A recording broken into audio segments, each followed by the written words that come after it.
জুলাই বিপ্লবের মাধ্যমে আমরা রাজনৈতিকভাবে আজাদি পেলেও আমরা এখন পর্যন্ত কালচারালি আজাদি পাইনি।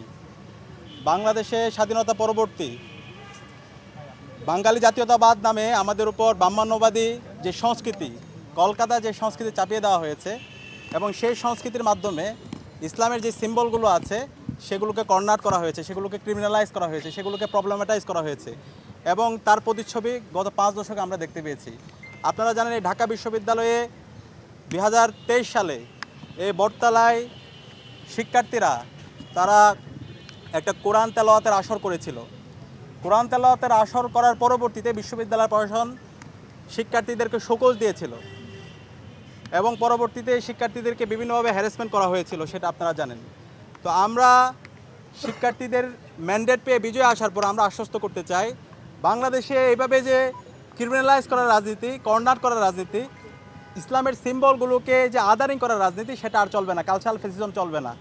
আমাদের শহীদরা জীবন দিয়েছিল কালচারালি আমাদের যেই স্বাতন্ত্র্যবোধ আছে, আমাদের যে ঐতিহ্য আছে সেটাকে ফুটিয়ে তোলার জন্য। তো আজকে যে আমি বললাম কালচারালি আমরা আজাদি পাইনি, সেটার মূল কারণ হচ্ছে কালচারাল ফেসিজম। এই যে মুজিববাদের কালো ছোঁয়া এখন আমাদের সমাজে থেকে গেছে। এখন আমাদের বিশ্ববিদ্যালয়ে বিভিন্ন জায়গায় সেই কালচারাল ফেসিস্টরা বিভিন্ন ধরনের ষড়যন্ত্র এবং চক্রান্ত করছে। তো সেই জায়গা থেকে আমরা শিক্ষার্থীদের ম্যান্ডেট পেয়ে বিজয় আসার পরে আমরা এই কালচারাল ফেসিবাদের কবর রচনা করব এবং জুলাইয়ের শহীদদের যে আকাঙ্ক্ষা, সে আকাঙ্ক্ষাকে আমরা বাস্তবায়ন করব। আমরা যদি আমাদের নতুন কালচার বিনির্মাণ করতে চাই এবং বাংলাদেশের যে সমৃদ্ধ কালচার সেটাকে যদি আমরা নিয়ে আসতে চাই, অবশ্যই আমাদের জুলাইয়ের যে শহীদদের আকাঙ্ক্ষা, জুলাইয়ের যে শহীদ, তাদের স্মৃতিগুলো আমাদেরকে নিয়ে আসতে হবে। এবং গত 1 বছর জুড়ে আমরা সেই কাজগুলো করার চেষ্টা করেছি। আমরা শহীদ পরিবারের কাছে গিয়েছি, আহতদের কাছে গিয়েছি, তাদের স্মৃতিগুলো শোনার চেষ্টা করেছি। বিগত সময়ে যারা ভিকটিম হয়েছিল তাদের ঘটনাগুলো আমরা নিয়ে আসার চেষ্টা করেছি। আমরা এমন একটি কালচার এখানে এস্টাবলিশ করতে চাই যেখানে মুসলমান যারা আছে তাদের কালচার সে নির্বিঘ্নে সে করতে পারবে, উৎসব পালন করতে পারবে।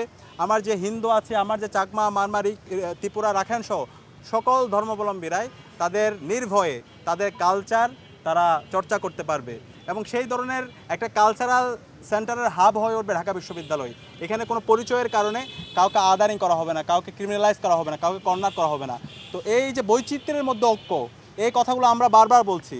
একটা হচ্ছে inclusive university, unity in diversity, সেটা ইনশিওর করাই হচ্ছে আমাদের উদ্দেশ্য এবং সে উদ্দেশ্যে আমাদের জোটের নাম দিয়েছি ঐক্যবদ্ধ শিক্ষার্থী জোট। তো ইনশাআল্লাহ আমরা যখন শিক্ষার্থীদের ম্যান্ডেট পেয়ে জয়ী হয়ে আসবো, একটা মাল্টি কালচারাল ইনস্টিটিউশন হবে আমাদের ঢাকা বিশ্ববিদ্যালয়।